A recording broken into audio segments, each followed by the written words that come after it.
Welcome back to my channel, guys. J'espère que vous allez bien. C'est EBSK. On se retrouve pour une nouvelle vidéo sur ma chaîne. Alors, j'avais déjà fait une précédente vidéo, ma première, sur les séjours linguistiques à Londres. Si vous ne l'avez pas vue et qu'elle vous intéresse, je vous invite à la regarder. Aujourd'hui, on va parler d'un sujet un peu plus sérieux, donc l'hyperpigmentation sur les personnes de couleur, donc parce que ça touche plus les personnes de couleur que les personnes blanches. C'est parti. Donc oui, certaines personnes noires font de l'hyperpigmentation sur certaines zones de leur corps. Les plus fréquentes, c'est les coudes, les genoux, le cou, les aisselles, etc. Et en fait, ce genre de commentaires, ça montre et ça prouve qu'on a du chemin.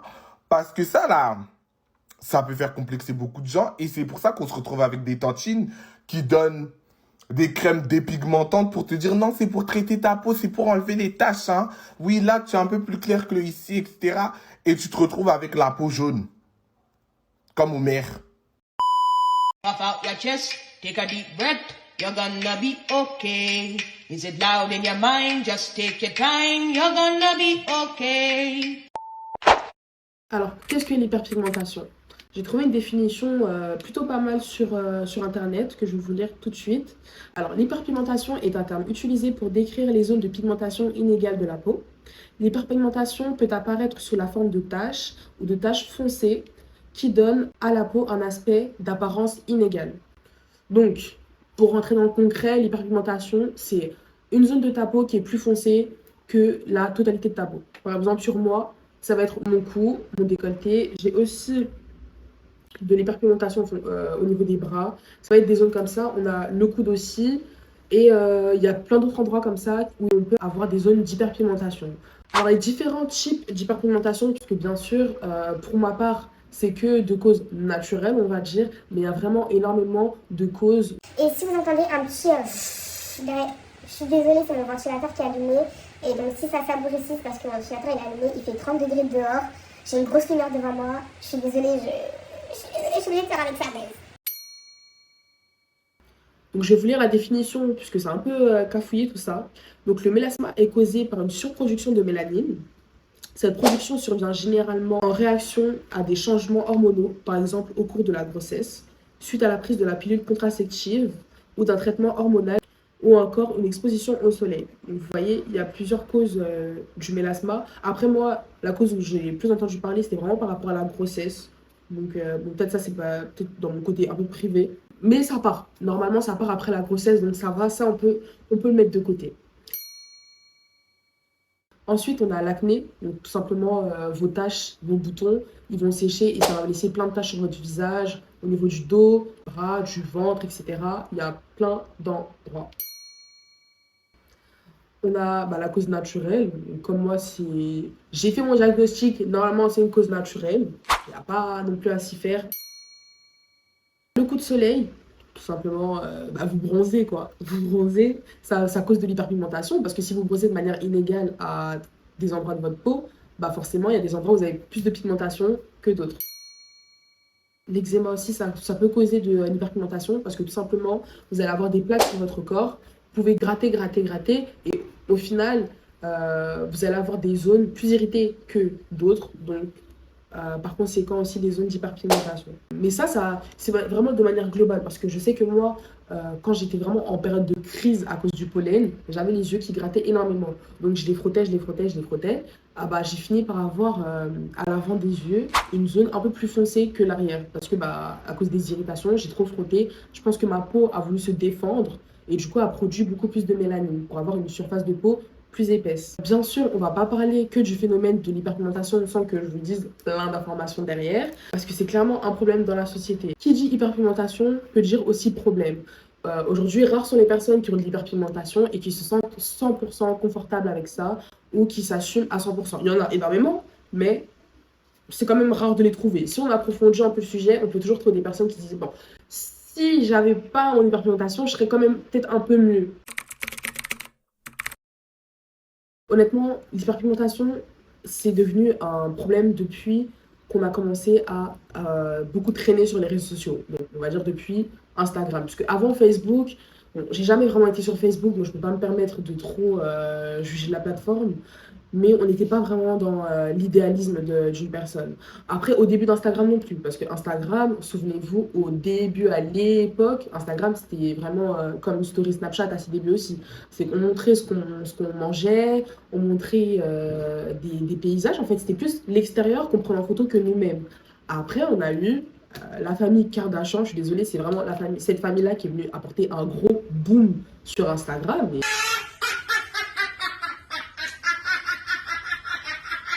Et honnêtement, je ne sais pas si on doit les respecter pour ça, mais en tout cas, on peut l'admettre. Donc, depuis l'époque Kardashian, c'est là où on est vraiment rentré dans un idéalisme total. Voilà, faut que nos vies soient parfaites, faut que mon physique soit parfait, faut que mon style de vie soit parfait. Et même si en ce moment, on arrive un peu à déconstruire la chose, il y a quand même des choses qui ne changent pas et qui restent même dans nos mœurs. C'est-à-dire sans même qu'on s'en rende compte, sans même qu'on soit conscient de ça, bah, en fait, c'est comme ça.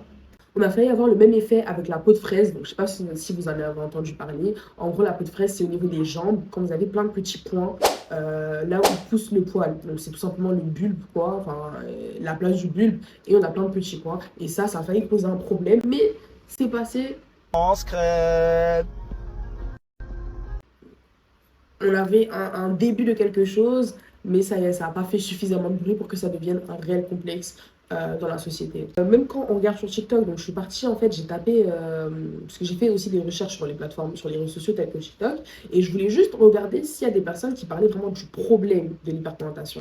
Ben, je trouvais que les personnes qui voulaient trouver une solution à ce problème sans parler vraiment du problème. Donc voilà, quand on défile, on peut tout simplement voir comment arrêter, comment enlever les couches d'hyperpigmentation, comment dépigmenter sa peau, quels produits mettre, quels produits acheter, mais personne qui vient se poser et se dire ok, en fait, il y a un problème avec ça, pourquoi juste on n'en parle pas? Mais non, on apporte juste des solutions. Donc moi je suis là justement pour dire que les gars, écoutez, vous voulez trouver plein de solutions à un problème, mais venez, on s'assoit autour du problème et on parle vraiment du noyau, du centre du sujet. Tout simplement parce que ça va affecter plusieurs centres de nos vies, plusieurs points de nos vies. Donc, premièrement, je pense qu'on a l'acceptation de soi. Vous allez me dire en quoi l'hyperpigmentation, ça m'empêche de m'accepter tel que je suis. Bah, autant que, par exemple, le problème de poids, ça peut t'affecter dans ton acceptation de soi, dans ta confiance en soi. Autant l'hyperpigmentation, ça joue exactement sur la même chose. C'est un aspect physique qui peut te complexer et qui... C'est souvent, en fait, les gens qui te font complexer par rapport à ça. Je sais que fut un temps, on va dire, bon, ça date, hein, la période du collège, j'étais complexée par rapport à mon cou. Pourquoi? Parce que je me rappelle, on était dans un stade, ok? Donc il y avait le soleil qui tapait super fort au niveau de ma nuque, au niveau du dos. Donc forcément déjà j'avais encore plus, j'ai toujours eu de l'hyperpigmentation au niveau du cou, ça c'est pas nouveau, mais c'est vrai que quand il y a du soleil et que mon cou est exposé, forcément, bah, ça bronze. On est bien d'accord, c'est scientifique. Et je me rappelle de ces enfants-là, des gens qui sont toujours là à donner leur avis alors qu'on les a rien demandé, en train de me dire Comment ça se fait que ton cou est plus noir que tout ton corps? C'est bizarre. Ton cou il est grave noir. Ton cou il est grave noir. Bon, c'est trop bizarre. Juste la gorge, les dents, la ferme, la ferme. Et c'est ce genre de réflexion qui amène justement un manque de confiance en soi et une baisse d'estime de soi en fait. Ensuite, c'est un problème parce que ça vous donne un manque de liberté dans votre vie quotidienne. Je m'explique. Donc, étant aussi une enfant qui a durement été complexée dans sa vie, Je vous demande pardon, population. des débardeurs aussi, j'avais du mal à porter. Donc, Je vous demande pardon, population. Vous pouvez m'appeler pour me juger. Vous pouvez m'appeler à tout moment pour dire ce que vous ressentez de moi. Ça, je vais l'accepter. là, franchement, appel à témoins, aucune personne de mon collège, aucune personne de mon lycée peuvent dire qu'ils m'ont déjà vu en débardeur. Impossible. Impossible, parce que je ne portais pas au passé, parce qu'enfin j'ai changé, je ne portais pas du tout de débardeur, ni de t-shirt où on voit un peu les bras, on voit un peu là, on voit un peu les zones un peu à risque. Jamais de la vie. Donc c'est dans ça en fait où on va enlever un manque de liberté parce que le fait que tu vas faire ton shopping, bam bam bam bam bam bam bam. Et puis là tu vois des jolis t-shirts, des jolies robes, des jolis tops et tout. Mais c'est des manches courtes ou sinon c'est sans manches ou sinon c'est des manches à bretelles. Mais tu vas dire mais jamais de la vie je peux acheter ça. Et tu t'empêches de vivre en fait pour les regards des gens parce que tu sais qu'on va te faire chier. on va venir, on va te pointer du doigt, alors que tu sais déjà, tu as des miroirs chez toi, c'est ton corps, tu te connais en fait. Mais il y a quand même des gens pour venir te casser dans ton délire. Et c'est le phénomène de l'être humain. Bien évidemment, je ne vais pas venir ici et vous parler de tous les problèmes, venir me plaindre sur la plateforme sans vous apporter des solutions. Parce que bon, même s'il y a énormément de solutions sur Internet, j'ai quand même recensé une petite liste plutôt pas mal. Différentes catégories, différents groupes. On a déjà les soins naturels. Alors bon, quand je dis soins naturels, je parle pas forcément bon. En vrai, on a toujours cette tantine qui est là, qui vous a donné des recettes. Oui, tu prends du citron, tu prends du bicarbonate, tu prends du miel, tu frottes ton corps. Je n'ai pas critiqué cette méthode. En soi, on peut voir des résultats, mais encore une fois, ça sera pour un certain type d'hyperpigmentation et pour une certaine catégorie de peau. Et parfois, ça peut être plus agressif qu'autre chose. En tout cas, je ne vais pas blâmer cette technique, je ne vais pas blâmer cette méthode.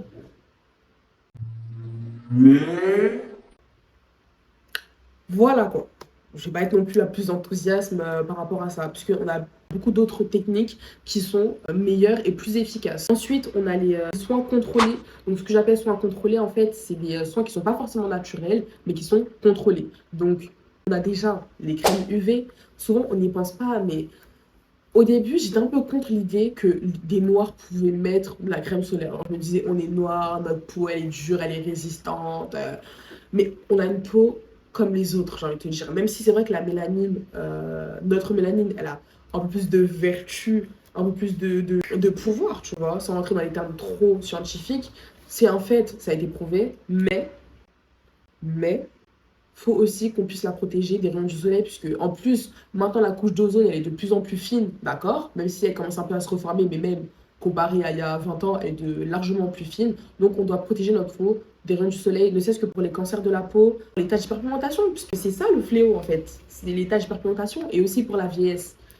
Se protéger du rayon du soleil, c'est de vieillir moins longtemps. Donc imaginez déjà de base, c'est prouvé statistiquement encore une fois, les noirs, on prend du temps pour vieillir, on vieillit très bien. Maintenant imaginez si vous protégez votre peau avec de la crème solaire, les guys en fait, à 75 ans on va dire qu'est-ce qu'il y a, t'as 25 ans, tu vas jamais vieillir en fait. Même si c'est pas un problème de vieillir, c'est pas un problème. Mais je pose ça sur la table, tu vois, je prends ça et je pose ici. Comme ça, tu fais ce que tu vas avec. Je tiens à préciser que les crèmes éclaircissantes ne sont pas des solutions. Voilà. Non, parce qu'on vous dit ça depuis le début, vous savez déjà, mais il y en a, vous doutez encore un peu. Vous doutez encore un peu. Que ce soit Carolite, Choco, et puis je connais pas les autres marques, c'est pas du tout des solutions en fait, parce que ça va vous apporter des problèmes d'hormones. Donc vos poils risquent de pousser à certaines zones, d'accord? C'est un phénomène qu'on a déjà vu et qu'on voit encore avec nos mamans, nos tantes, la tante de la tante de la tante, les grands-mères, les ceci, les cela. On voit déjà les résultats néfastes. Alors pourquoi vous continuez? Ne cesse y penser, mais même n'y penser n'est pas une solution. Voilà, parce qu'on peut se dire, je vais mettre de la crème éclaircissante que sur certaines parties, comme ça va venir harmoniser. Non, ça fonctionne pas comme ça. Ça fonctionne pas comme ça. Dans les crèmes éclaircissantes, parfois il y a du détergent, des choses qui peuvent complètement bousiller votre peau. Parce que, encore une fois, vous allez dire, ouais, mais je connais ma tante Gertrude et tout, elle met de la crème éclaircissante et en vrai, sa peau, elle va bien. Oui, mais ça reste quand même sur un panel de 100 personnes, une personne qui s'en sort bien. C'est comme pour le défrisage. Sur un panel de 100 personnes, 98% de personnes auront les cheveux complètement abîmés, auront des fibromes, des cancers, des trucs, des choses. Mais il y a 3 personnes qui vont s'en sortir. Et là, on va dire, c'est bon, il y a 3 personnes qui s'en sortent, je peux m'aventurer dans ça. Non, non, vous pouvez pas. Vous pouvez pas. C'est moi-même, je vous l'interdis.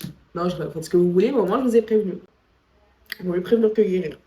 D'ailleurs, si c'est un problème qui persiste dans le sens physique et mental, dans le sens où ça vous pose problème, vous pouvez aller voir un dermatologue. Donc ça relève pas de la médecine esthétique, mais vraiment de la médecine de la peau, donc du dermatologue, quoi. Donc vous prenez rendez-vous, tac, tac, tac, voilà, bon, j'ai des zones d'hyperpigmentation, que ce soit des boutons ou des trucs ou des choses, et là, il pourra vous prescrire un soin qui est adapté à votre problème. C'est-à-dire que si la cousine de votre cousin, de votre copain, du camarade de classe a aussi de l'hyperpigmentation et qui prend un soin, un traitement spécifique, n'allez pas dire je vais prendre la même chose. Non, ça se fait que vous avez 2 problèmes complètement différents, tout simplement. Après, on a d'autres solutions aussi qui sont un peu plus hard, un peu plus durs, mais je tiens quand même à en parler puisque bah, je suis là pour mettre tout sur un plateau d'argent et pour vraiment parler de tous les côtés positifs et négatifs. Et on reviendra aussi tout à l'heure sur l'image que représente l'hyperpigmentation dans la société, mais chaque chose en son temps quand même. Donc on a aussi le laser Fraxel. Donc là je vais lire la définition puisque je connais pas par cœur. Donc le laser Fraxel va traiter l'épiderme jusqu'à provoquer sa décamation afin de créer une nouvelle peau plus belle et dépourvue de taches. Ce laser est fractionné en micro-faisceaux lumineux. Ouais, déjà c'est bizarre. Vous voyez quand il y a trop de mots comme ça compliqués, c'est que déjà c'est bizarre. Déjà le truc qui s'appelle le laser Fraxel, d'accord? Le collagène sera stimulé et ceci pendant plusieurs mois. Ensuite on a le peeling. Alors il y a différents types de peeling. Celui-là que j'ai trouvé, je crois que c'était un peeling simple. Donc ce traitement va irriter la peau afin de la faire peler et ainsi provoquer la naissance d'une seconde peau et au teint plus homogène. Il y a aussi le peeling aux algues. Mais encore une fois, ça c'est des choses, déjà vous pouvez vite tomber dans la dépendance. Donc c'est comme lorsque tu fais un peu le piqûre là, pour tes lèvres, des injections. Hop, tu fais, c'est super, bah ça part un peu, alors que déjà ça ne part pas, mais tu as l'impression que ça part et puis tu veux refaire. Alors que le peeling, même si c'est un peeling naturel aux algues, je sais pas si vous connaissez, en gros c'est une pâte d'algues où à l'intérieur il y a des mini aiguilles, mais vraiment invisibles à l'œil nu, hein, d'accord? On va venir passer sur ta peau, sur la zone, ça peut être le dos, bref, peu importe l'endroit. Et au bout de 7 jours, vous allez vraiment peler et vous pourriez limite enlever votre peau à la main. Donc ça c'est bien, ça enlève la première couche qu'il y a, mais déjà d'une, à ne pas faire en période d'été, puisque tu imagines l'exposition au soleil après que ta peau se soit complètement fragilisée, c'est un peu hardcore. Je me demande même, est-ce que ça risque pas d'encore plus provoquer de l'hyperpigmentation, puisque tu viens d'enlever une couche de ta peau et puis tu l'exposes au soleil. Là, c'est pour brûler en fait. Non, j'ai compris, c'est pour brûler. Après, je connais des personnes dans mon entourage qui l'ont déjà fait et ça se passe très très bien pour eux. Donc, j'ai même déjà pensé à le faire en toute honnêteté. Donc, c'est pas non plus un grand problème. Je me dis juste que la période en ce moment, puisque bah, au cas où, si vous regardez la vidéo en un an, enfin dans un an et qu'on est en hiver, bah là où je tourne la vidéo, on est en été. Donc je pense pas que l'été soit la meilleure période pour faire ce genre de peeling. Et même les lasers. Le dernier laser, c'est le laser CO2 fractionné. Donc ce traitement est assez abrasif, se base sur le même principe du fonctionnement que le laser Fraxel, à la différence qu'il utilise du dioxyde de carbone pour faire peler la peau. Vous voyez comment c'est des trucs hardcore quand même pour notre petite peau qui a rien demandé, juste elle provoque un peu d'hyperpigmentation, mais nous ça nous dérange trop au point de la faire souffrir avec un laser. C'est chaud.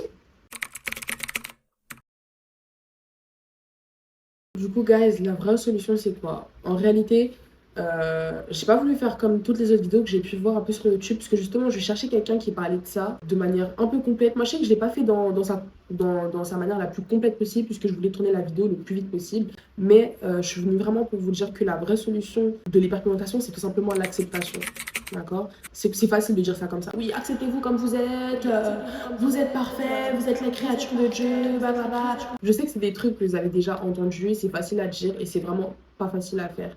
Mais là, c'est vraiment, en gros, c'est la réelle solution dans le sens où on va toujours chercher à trouver quelque chose de soit abrasif pour notre peau, de soit nocif, ou même vous allez chercher quelque chose qui va fonctionner tout de suite, alors qu'aucun produit vraiment efficace ne fonctionne en moins d'une semaine ou en moins d'un mois ou même en moins de 2 mois. Non.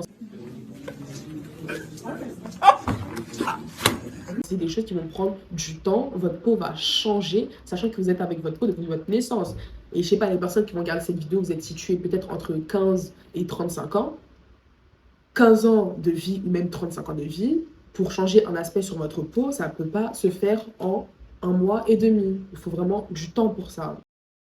Et souvent, le temps, on ne le veut pas, on veut un résultat tout de suite. Mais bref, je disais que c'est l'acceptation de soi et comment accepter ce genre de choses quand surtout on est des personnes, bah, on est dans les réseaux sociaux, on voit ce qui se passe un peu sur internet, à la télé aussi, dans les médias, les photos, les défilés de mode, les pubs publicitaires, on voit il n'y a pas de ça, on voit que des corps parfaits. Et nous, on a besoin de représentation. Donc ça aussi, ça pourra jouer énormément sur nous, de voir plus de représentation. Parce que c'est bête en soi. Si on voyait des filles à la télé, même la fille qui pose pour Chanel, tu vois, avec l'hyperpigmentation au niveau des aisselles, ou au niveau, je sais pas, parfois c'est le contour des yeux, etc., le contour de la bouche. Mais en fait, on se dira, mais c'est normal en fait. Alors c'est normal.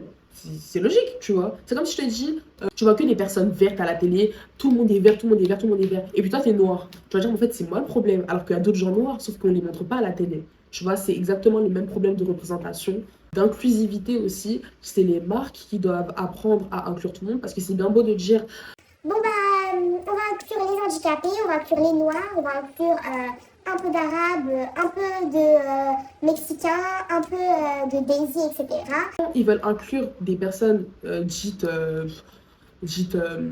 non caucasiennes ou sinon, tu sais, on donne un nom un peu en mode, en gros, nous inclure quoi. Genre, on n'est pas dedans, donc ils veulent nous mettre à l'intérieur. C'est la, par exemple, quand ils veulent prendre des noirs, ils vont prendre la perfection des personnes noires. En gros, la perfection selon eux, bien évidemment. Selon eux, d'accord? Donc, ils vont prendre la fille avec la peau la plus parfaite et la plus harmonieuse du monde, avec le corps, même pour les mannequins curvy.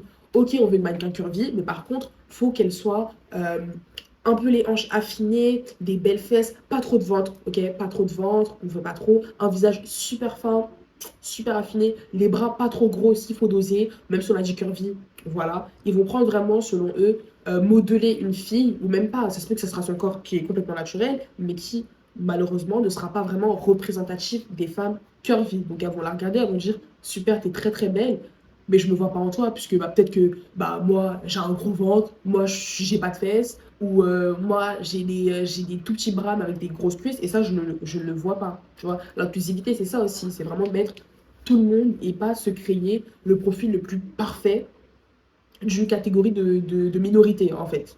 Comme vous avez pu voir dans le TikTok que je vous avais mis de Zia au tout début, lors de l'intro, j'ai bien apprécié la démarche, puisque honnêtement, moi je suis un peu sur les réseaux sociaux, donc j'arrive à voir un peu ce qui se fait et ce qui se dit. Je pense que c'est l'une des premières personnes que j'ai vues qui a parlé du problème de l'hyperpigmentation sans dire, bah voilà, tenez la solution, regardez, moi j'ai de l'hyperpigmentation pour enlever, je sais pas comment enlever, ou sinon qui se plaint et tout. Non, il dit, bah en fait c'est normal, guys. I'm a black man, j'ai de l'hyperpigmentation comme énormément de personnes noires et c'est normal en fait, genre, tu vois, c'est notre peau, c'est comme je te dis, enfin, je suis noire, du coup, j'ai les cheveux foncés, tu vois, c'est normal, c'est comme ça.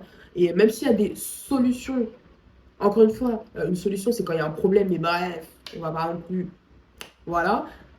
Il faut aussi prendre la peine de se dire, en fait, on va arrêter de faire tout un plein.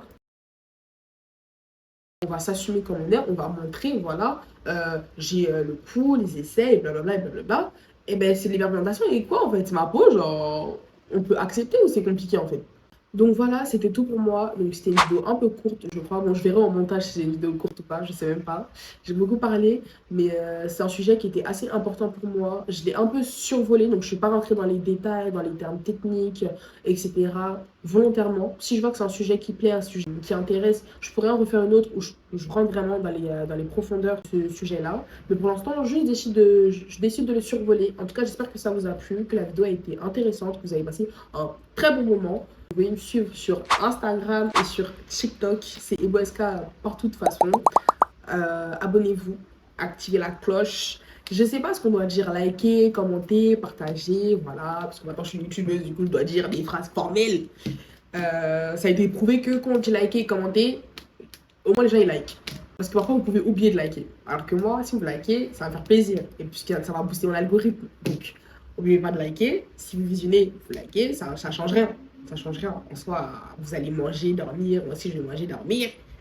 Vous allez gagner des SNL. Donc, en soi, n'oubliez pas de liker et de commenter. C'est vraiment un réel plaisir pour moi de poster sur YouTube, de faire les montages, etc. Donc, j'espère pour vous aussi que vous arrivez à ressentir mon travail par rapport à mes vidéos.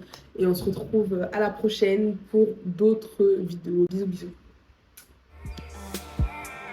Really hoping that we do.